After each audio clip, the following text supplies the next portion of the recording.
session 66, and we are at Genesis 26. So let's jump in.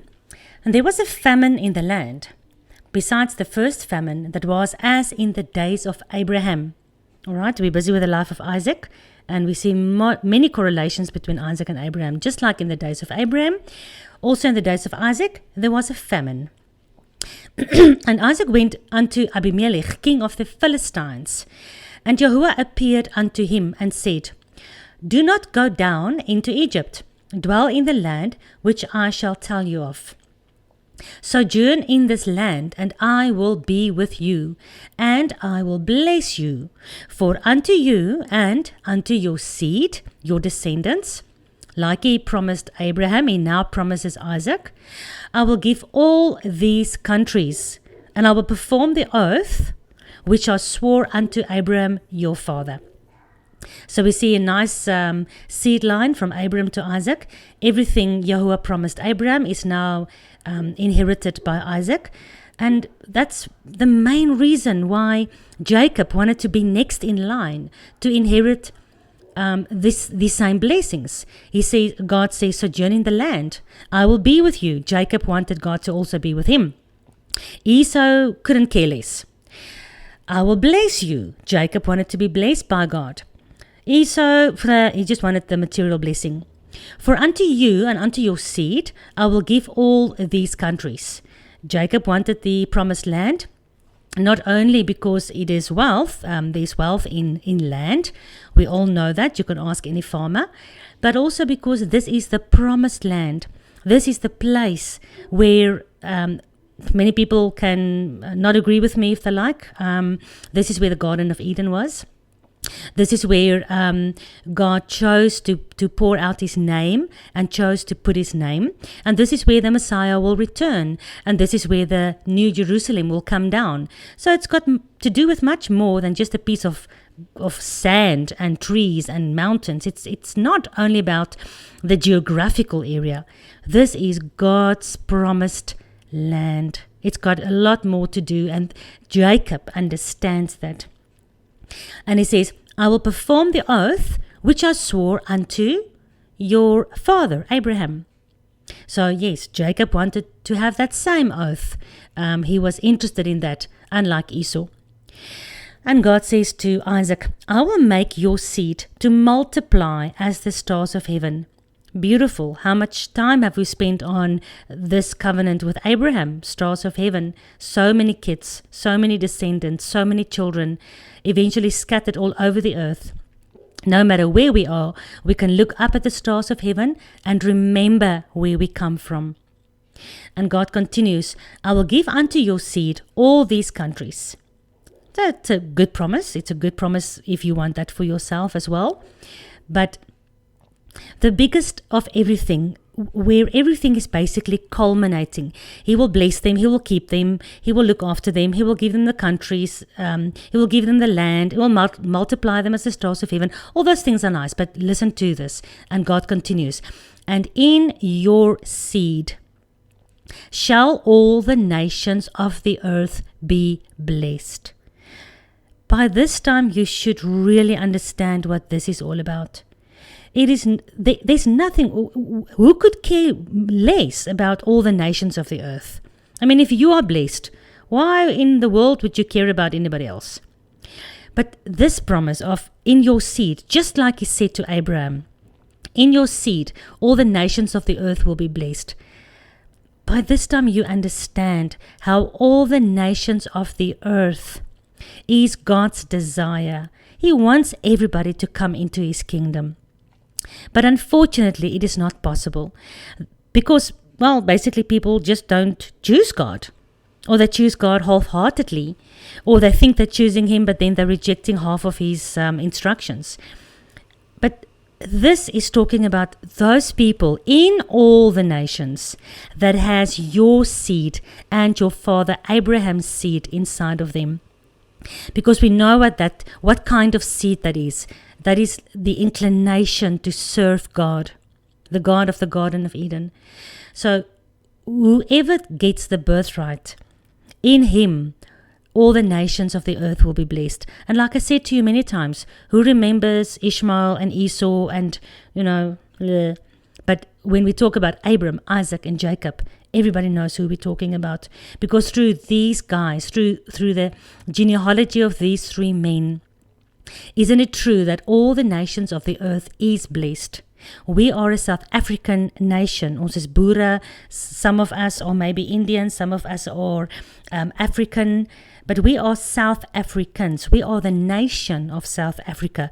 Are we not blessed today by the stories and the experiences and the promises of Abraham, Isaac, and Jacob?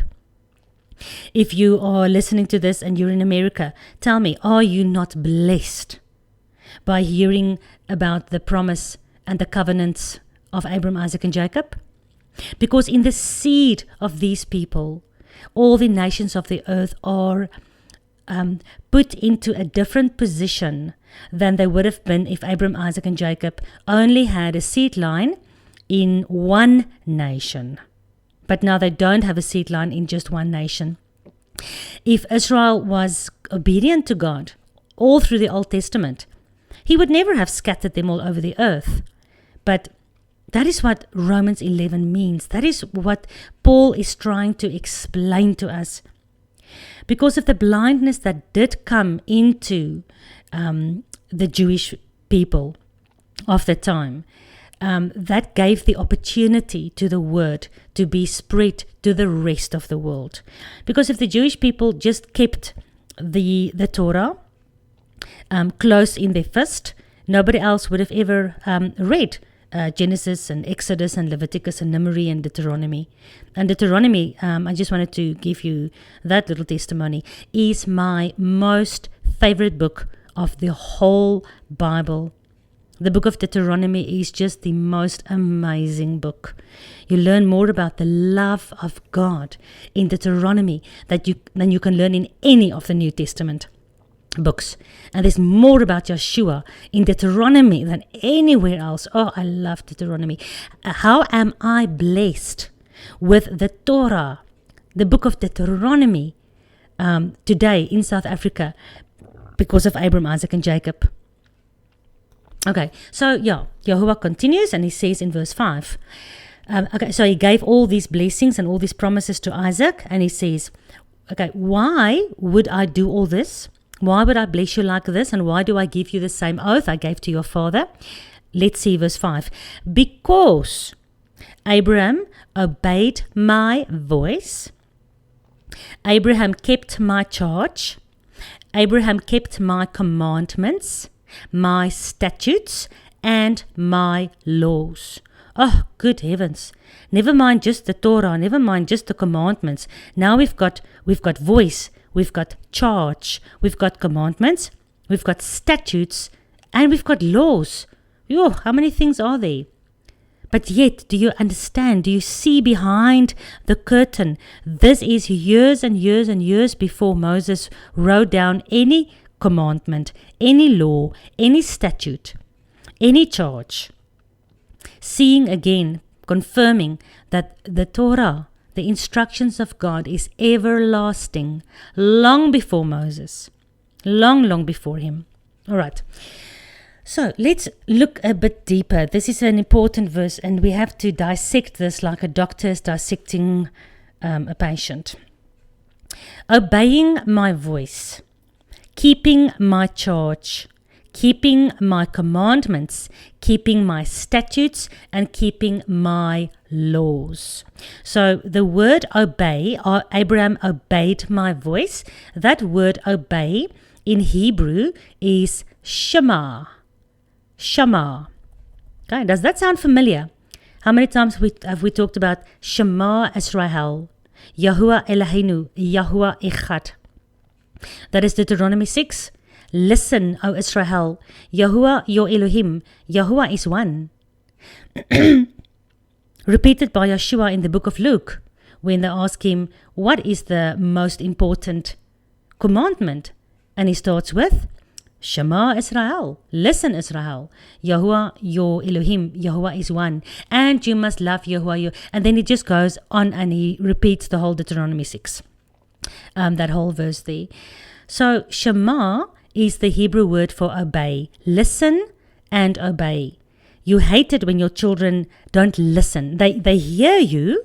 They hear, but it goes in one ear and out the other. And that's probably what's happening to the whole religious world today. They hear with one ear. You can preach to them Sunday after Sunday, but it doesn't sink in. They don't listen. They just hear. There's a difference between hearing somebody and listening to somebody. Women, you know what I'm talking about. When you're talking to your husband, you can see that his mind is somewhere else. He's not really listening to you.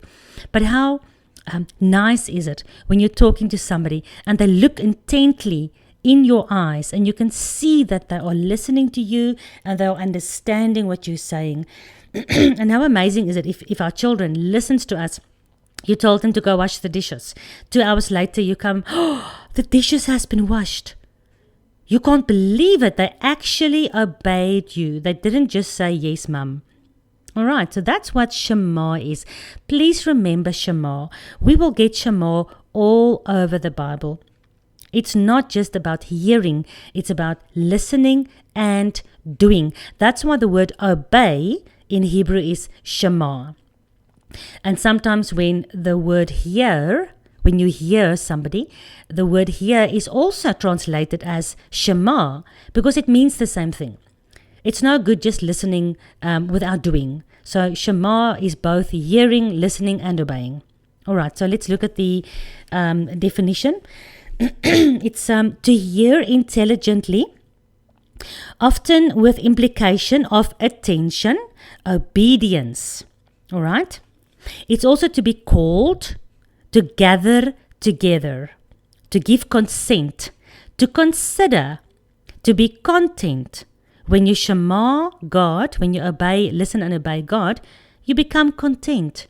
You don't have shame or guilt like Adam and Chava anymore. You don't have your fig leaves of excuses around you anymore.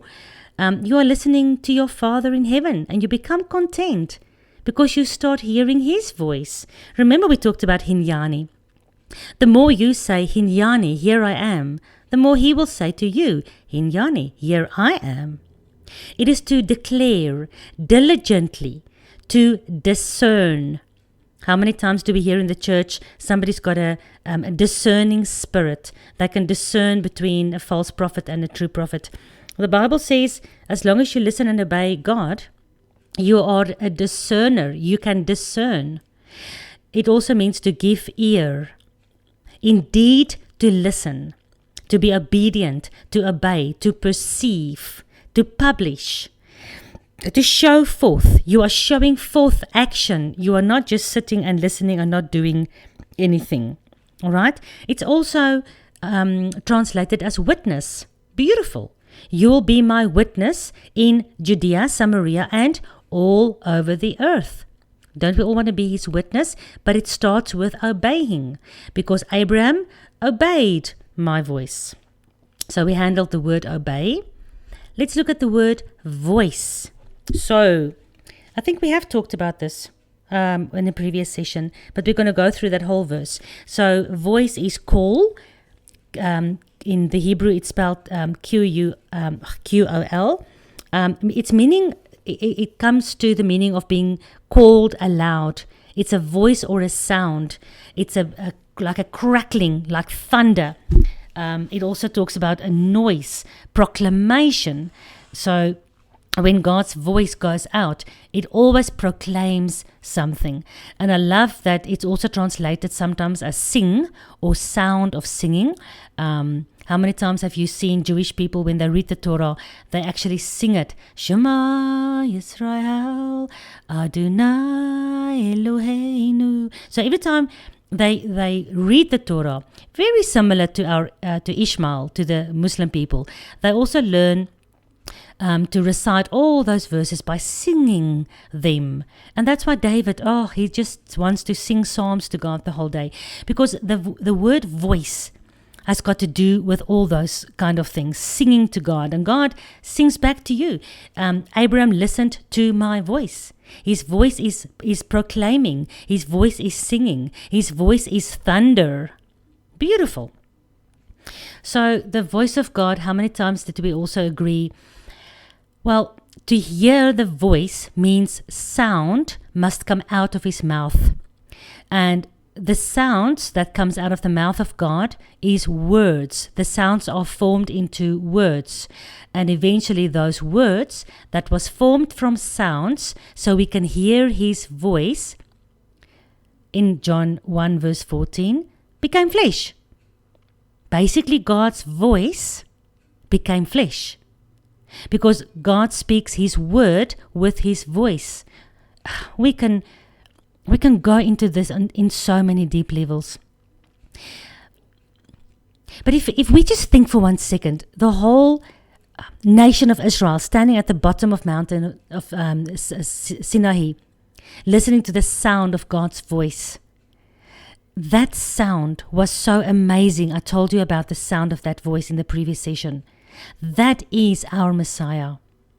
And that's why when we read the book of Revelations, it is no more a little lamb that is going to be slaughtered.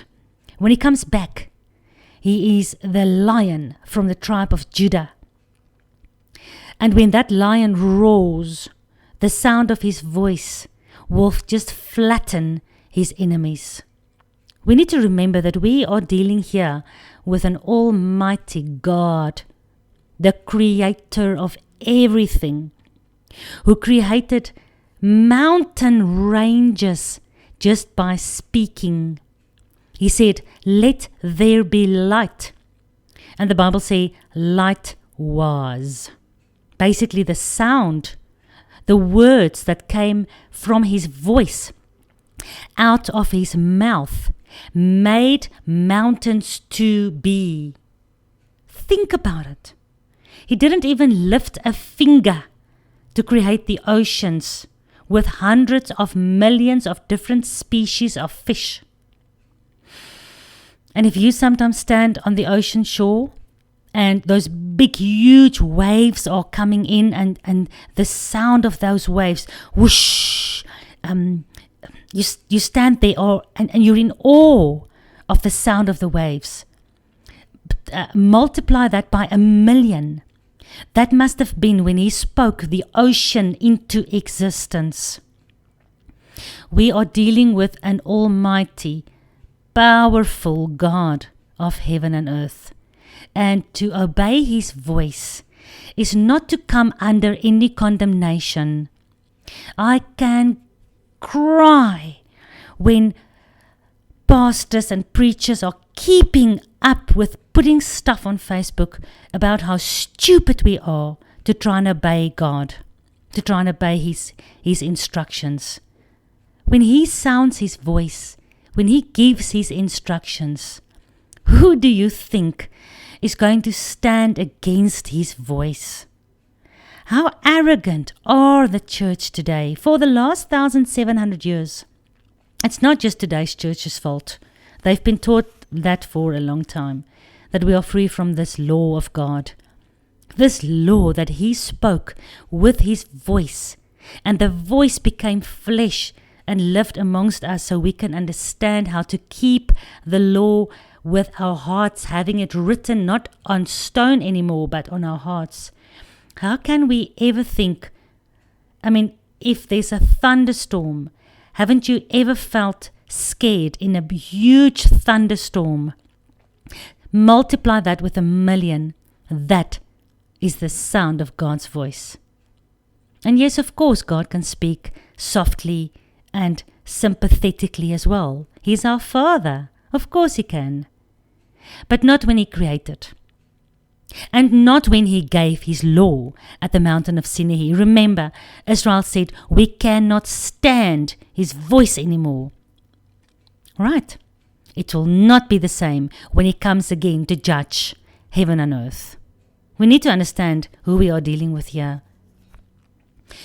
All right, so God says to Isaac, your father Abraham obeyed my voice and he kept my charge.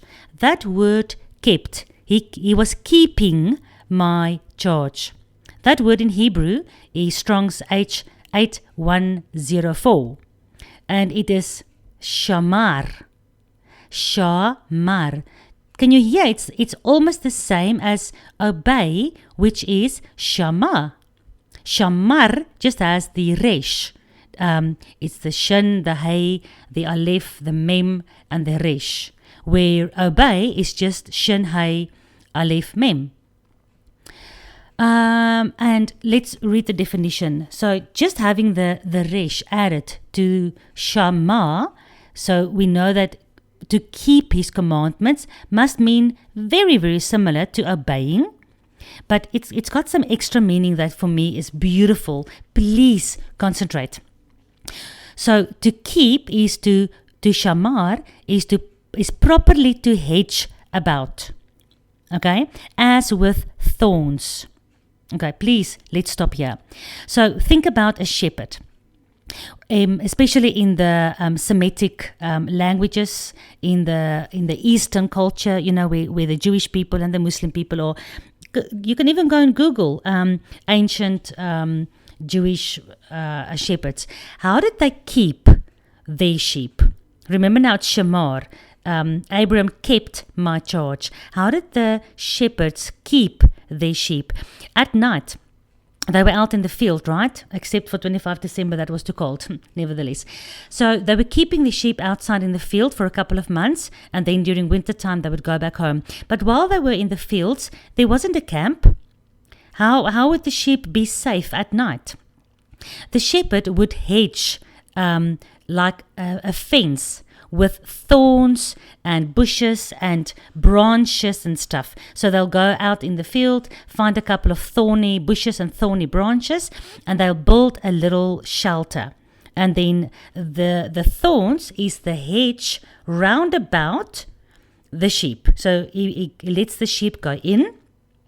Then he closes up the access entrance with more thorns, and he himself, the shepherd, lays just inside with the sheep, laying guard. He would sleep right at that entrance because he would be the guard looking after his sheep.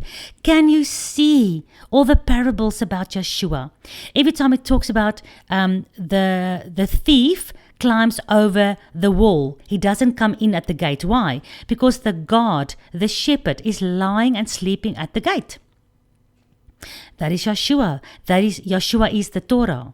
Now listen, to keep my charge. Abraham kept my charge. To keep means to properly to hedge about as with thorns.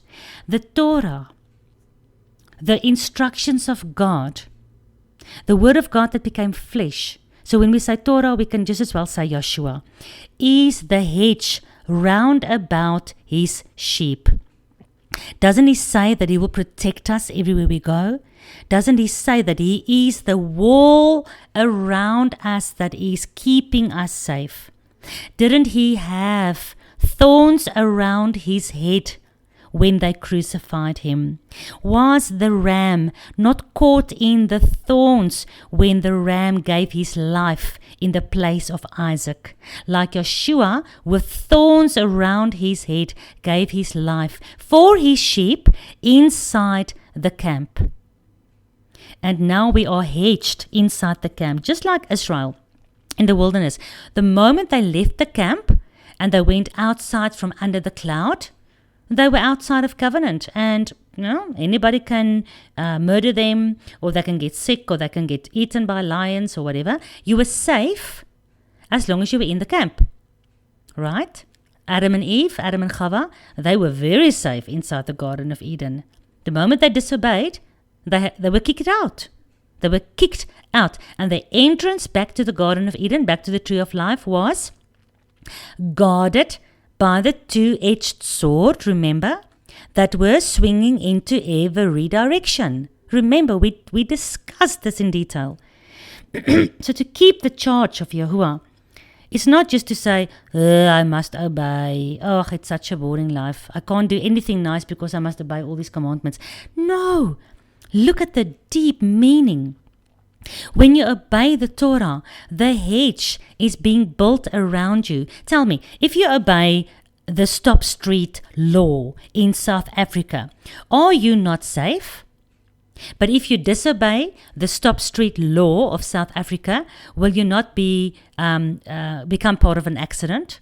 If you stop and the guy on the other side of the street stops, you both obey the law of the country, then you both are safe. You both are hedged about with thorns that is protecting you from having an accident.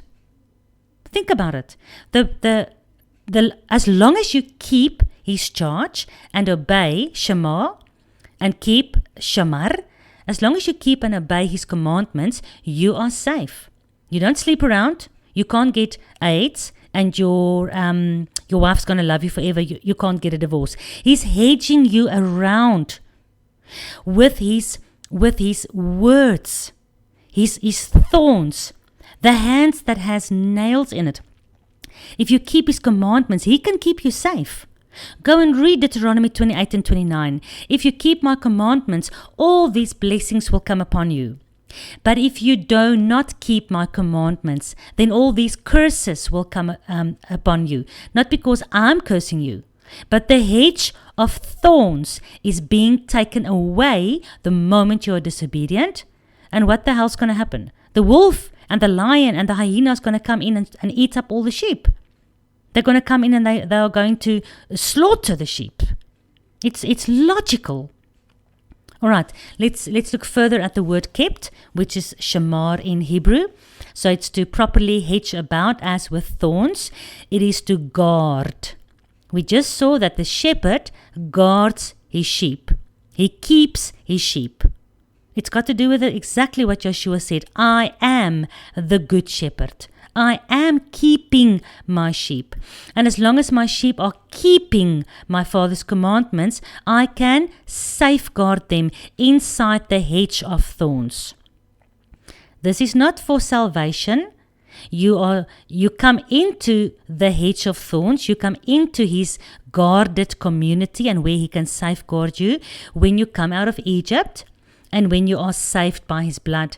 But once you're saved and you are now his sheep, you need to be protected from the wolves and from the elements and from the rain and from everything.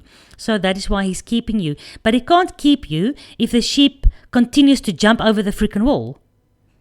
I mean, if the sheep's going to keep on jumping over the wall, well, then go and have the wolf eat you. But as long as the sheep stays inside the wall, you're protected by the shepherd that is guarding you. Beautiful. I hope this makes sense to you guys. Okay, the rest of the definition for the word keep, shamar, is to be aware, to be circumspect, to take heed of yourself, to keep yourself from sinning, to mark, to look narrowly, to observe. Remember, to obey is also to observe, to preserve, to preserve, like a preservative. Preservatives are thrown into food to make the food last longer and to keep the food from going bad. Observe, preserve, regard, reserve. If you reserve something, you keep it one side. So it's reserved for you, like I'm reserving a seat for you. I'm keeping a seat for you. Beautiful. Look at the definitions of this one word. It is amazing. It's also translated as a watchman. Yeshua is for sure our watchman. But doesn't the Bible also say that we are watchmen on the wall? So if we don't keep the commandments, we are bad watchmen. And we are going to allow the enemy to break through the wall and come and kill all the sheep. We have to be watchmen for our fellow brothers and sisters. So I'm part of a prayer group. It's a 24-hour, 7 days a week prayer group. And they are basically called watchmen on the wall because there's somebody every hour of the 24-hour, 7 days a week watchman that is praying for for families, for marriages, for the country, and for the word of God to bring the lost sheep back into his kingdom. That's beautiful. I have so much respect for all the people that is praying so diligently, and they are typical watchmen on the wall. They are keeping the wall safe. They are looking out, looking at where the enemy is working, and then praying about that. So the good shepherd that is guarding the entrance and that is guarding us with his wall around us can stand up and act and help us. So yeah, Shema Israel, ne? Let's continue. So Abraham obeyed my voice and he kept my charge. All right, what does the word charge mean? I mean, obey my voice, we understand what that means now. But he kept my charge, we understand what keeping means. So let's look at my charge. So the word charge is the Hebrew word mishmereth. And it means the same thing. It's guard, charge, function, obligation. It's an obligation. What are obligations? No, well, the church says we are free from any obligations to God. No. Abram kept my charge, just like he wants Isaac to keep his charge, and he eventually told Moses how to write down all his charges, all the obligations. I mean, what is a covenant with somebody all about? What is a covenant between you and your husband? What obligation have you got towards your husband? Just because you love your husband and your husband loves you, you've got no obligation. Does love nullify obligation? Of course not. How ridiculous is that? But yet that's what we've been taught all our lives. And that is what the church system teaches. Because he loves you, you don't have to do nothing. No. Abram kept my charge, the obligations that he has.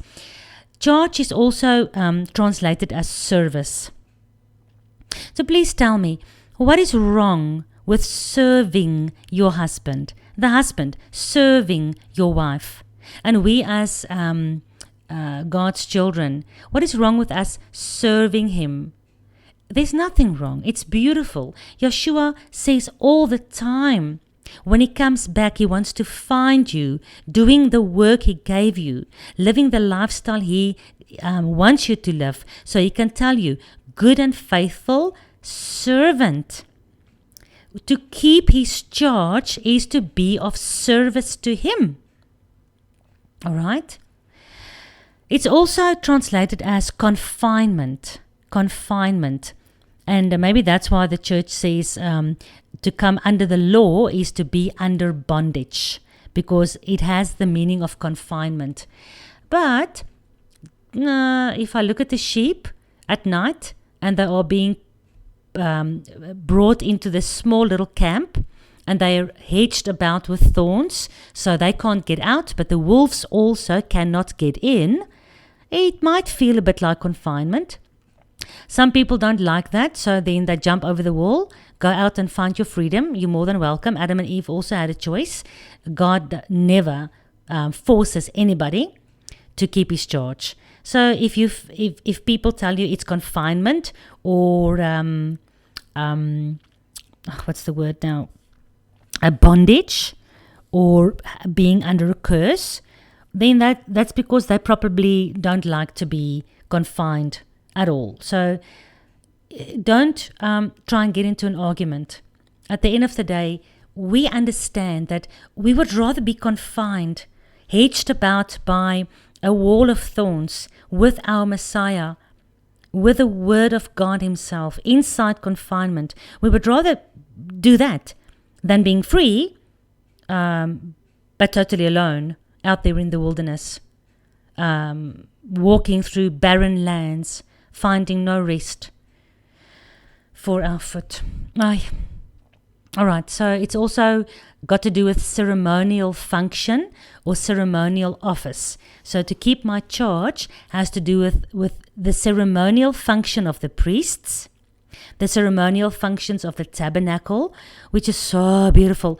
We will get to that in the book of Exodus. Ceremonial function and ceremonial office. Where the heck did Abraham and Isaac learn about this so many years before Moses? Just confirmation again. Remember when we looked at the Feast of Trumpets in the time of Noah. Noah's Ark landed, remember, in the 7th month, Tishri, right? On the 10th, or the beginning of the 7th month, it landed on the mountain. That was the Feast of Trumpets. Even Noah, even more thousands of years before Moses, knew about the ceremonial office and function of God's charges. I mean, it's just amazing at the end of the day. All right, so Abram obeyed my voice. He kept my charge. The next thing that we read is he kept my commandments. Let's look at the word commandments, and it's mitzvah. Mitzvah. I must remember to spell these things because a lot of people said I speak too fast. So mitzvah, I'm going to spell in Hebrew. I'm going to try. Mem, Taf, Shin, Vav, Aleph, Hey. Now that's mitzvah. M-I-T-S-V-A-H. It's from the root word, the Strong's H6680. So mitzvah means commandment, whether it's a human or a divine commandment. So to stop at a stop street, dear friend, even you in the church, you are obeying mitzvah. When you stop at the stop street, you are obeying mitzvah. Why is it wrong for any God-loving servant or child of God or bride of God to also obey his mitzvah? Nothing wrong with it. All right. It's also translated as ordinance, or precepts, the precepts of God. And if we do a little bit of study and you look at all the Bible verses, Old and New Testament, where you can find the word ordinance and precept, very interesting. It's all over the Bible. So let's just look. Isaac was told by God that Yahweh said that Abram also kept his statutes. So let's look at the word statutes. Statutes in Hebrew is chukah. Chukah. A little bit of a difficult word to pronounce. Oh, but I see we're already standing on 38 minutes. So we'll continue with chukah tomorrow.